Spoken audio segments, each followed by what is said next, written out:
Salut à tous, c'est Goran pour Phone Android et on est vraiment à ça de la sortie de l'iPhone 13. Donc je crois que c'est le moment de se faire un dernier récap sur tout ce qu'on sait, sur tout ce qu'on croit savoir. C'est la troisième fois qu'on fait un récap, c'est le dernier et celui-là ça sera le plus complet. Donc normalement, toutes les informations qui sont sur les internets par rapport à l'iPhone 13, c'est ici et maintenant que ça se passe. C'est parti. Au niveau design, on a des nouvelles grâce à nos confrères d'Apple Insider. Apple aurait bien réussi à réduire la taille de l'encoche des iPhone 13. Cette encoche qui est là depuis les iPhone X, vous la connaissez. C'est là que vous allez trouver un haut-parleur, un micro, la caméra frontale, le capteur de proximité et tous les capteurs TrueDepth qui sont essentiels au beau fonctionnement de la reconnaissance faciale Face ID. Est-ce que ça sera pour l'iPhone 13? Rien n'est sûr. Cependant, il y a bien un brevet qui a fuité qui semble montrer qu'Apple donne vraiment beaucoup d'efforts pour cacher tout ça sous la dalle, ce qui devrait permettre d'amorcer le retour de Touch ID.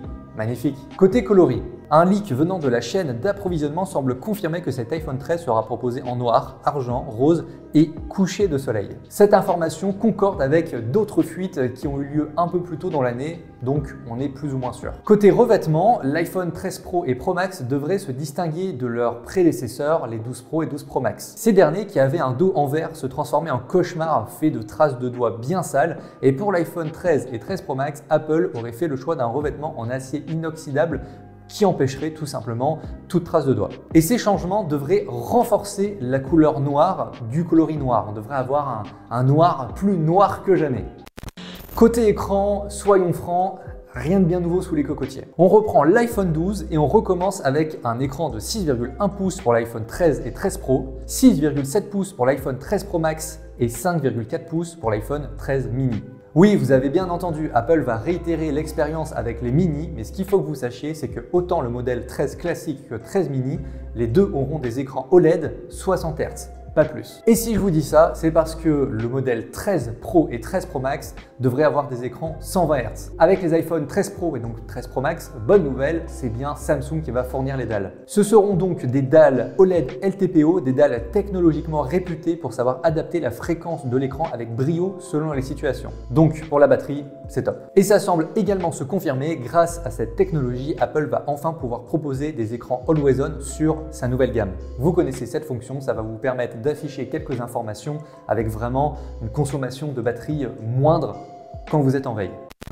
Au niveau performance, c'était un gros point fort des iPhone 12, vous savez, avec le SoC Bionic A14, et Apple récidive et on est là sur une nouvelle version, la A15, qui nous offrira bien entendu de meilleures performances tout en optimisant la consommation d'énergie. C'est pas une grosse surprise, mais disons-le, normalement toute la gamme devrait être compatible 5G. Et pour ça, on dit merci au modem Snapdragon X60 de Qualcomm, capable de nous offrir de la 5G millimétrique et de la 5G sous les 6 GHz. L'iPhone 13 devrait bénéficier d'une nouvelle norme Wi-Fi, la Wi-Fi 6E. Ça va donc ajouter une troisième bande de fréquence pour cette technologie, nous promettant un débit plus rapide jusqu'à 11 gigabits seconde. Une connexion plus stable et moins de latence. Incroyable. Et là, c'est vraiment tout frais, c'est breaking news. Ce début de juillet, la Commission européenne a validé cette norme, la Wi-Fi 6E. Donc il y a de grandes chances pour que ce soit disponible chez nous en France.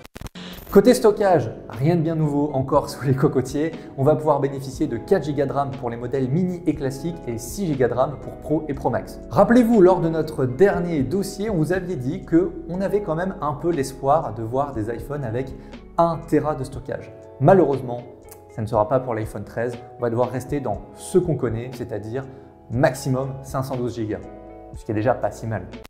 Côté autonomie, bonne nouvelle, ça risque de bouger et de bouger jusqu'à 18% de ce qu'on connaît déjà grâce à plusieurs composants. Les estimations pour les batteries sont actuellement les suivantes. 2406 mAh pour le mini, 3095 mAh pour l'iPhone 13 basique, 3096 mAh également pour le Pro et 4352 mAh pour le Pro Max. Et ça, on obtient ce résultat en affinant le reste des composants et en augmentant légèrement la bordure du téléphone. Vous le savez, je le sais, Apple essaie de mettre ses billes un peu dans la partie gaming sur portable. Et ça passe par quoi? Ça passe par un système de refroidissement par chambre à vapeur. Le fait que la batterie prenne plus de place, grossisse, semble aller dans le sens de cette rumeur. Et attention, c'est une rumeur qui est toute récente et qui fait plaisir. Les iPhone 13 posséderaient un système de recharge inversé déjà présent chez d'autres concurrents qui permettrait de recharger un autre smartphone ou accessoire en le posant sur le dos du téléphone. D'ailleurs, si vous ne le saviez pas, cette option, elle était déjà disponible sur les iPhone 12. C'est juste que Apple a décidé de ne pas l'activer parce que la batterie supportait pas très bien. Et côté chargeur, ceci devrait passer de 20 watts à 25 watts, ce qui est bien. Par contre, ce qui est toujours moins bien, c'est que ce n'est toujours pas fourni avec le téléphone. Parlons maintenant photo. L'iPhone 13 devrait bénéficier de la stabilisation optique de l'image Sensor Shift qui a fait ses preuves sur l'iPhone 12 Pro Max. Mais cette fois, cette option devrait être disponible sur toutes les versions de l'iPhone 13, version Pro ou non. Ce qui est clairement une bonne nouvelle. Pour ceux qui ne le savent pas, tout simplement, c'est comme si vous auriez un petit stabilisateur sur votre capteur. Bref, c'est top pour tout ce qui est stabilité. Côté lentilles, écoutez, Apple ne change pas une équipe qui gagne. On devrait rester sur les fameuses lentilles 7P des iPhone 12. Pour rappel, cette lentille autorise une ouverture jusqu'à f1.6, très pratique pour les basses lumières. Le scanner LiDAR devrait encore se retrouver sur cette nouvelle génération, mais pas sur toute la gamme. On parle ici seulement des modèles Pro et Pro Max. Pour rappel, le scanner LiDAR cartographie un environnement en 3 dimensions pour améliorer la basse luminosité et la réalité augmentée. Cependant, il faut garder en tête qu'il y avait des rumeurs qui ne sont pas si vieilles que ça, qui disaient que ce fameux LiDAR devrait normalement, peut-être, être sur toute la gamme, mais là, rien de confirmé. Au niveau du capteur grand angle, écoutez, c'est un peu la folie. Parce que, en effet, beaucoup de théories vont dans le sens d'une refonte en profondeur pour offrir un autofocus, 6 lentilles au lieu de 5 et une ouverture à f1.8, ce qui va changer beaucoup de choses. Notamment moins de distorsion, des clichés de meilleure qualité. Le revers de la médaille, c'est que malheureusement, ça ne devrait être disponible que sur la version Pro. Niveau prix, écoutez, on devrait se retrouver sur des sommes vraiment très similaires à ce qu'on a pu connaître pour les iPhone 12. On parle ici de 809 € pour le mini, 909 pour le 13 classique, 1159 pour le Pro et 1259 pour le Pro Max. Niveau date de sortie, en revanche, c'est là que ça se complique un peu. Actuellement, l'iPhone 13 serait officialisé le 14 septembre de cette année à la prochaine keynote. Autant vous dire que nous, on sera présents. Donc pour la date de l'annonce, pas de souci. Pour la date de sortie, un peu plus compliqué. C'est la pénurie ces temps-ci. C'est vraiment la misère pour récupérer beaucoup d'éléments pour avoir une chaîne de production complète et malheureusement, même Apple en fait les frais. Pour les iPhone 12, c'était déjà limite. Pour les iPhone 13, franchement, on croise les doigts, mais on y croit moyen. Mais bon, dans sa sagesse infinie, Tim Cook nous a lâché dans le plus grand des calmes.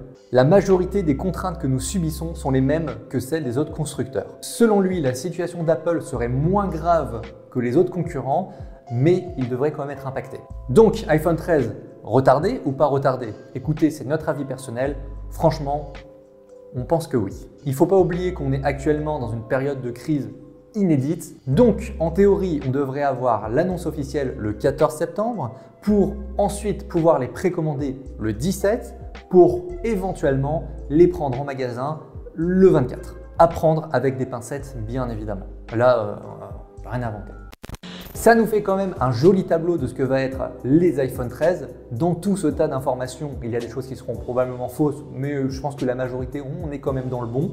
À la seconde où le téléphone sera sorti, on l'aura ici dans nos studios et vous pouvez vraiment compter sur le fait qu'on va faire la prise en main, le test, l'unboxing, les comparaisons avec ce que vous voulez. Donc si c'est un téléphone qui vous intéresse, on vous invite vraiment à vous abonner. Ça nous fait toujours plaisir. Si vous avez la moindre question, c'est en commentaire que ça se passe. Pareil, on est toujours là pour y répondre. C'était Goran pour Phone Android. À bientôt.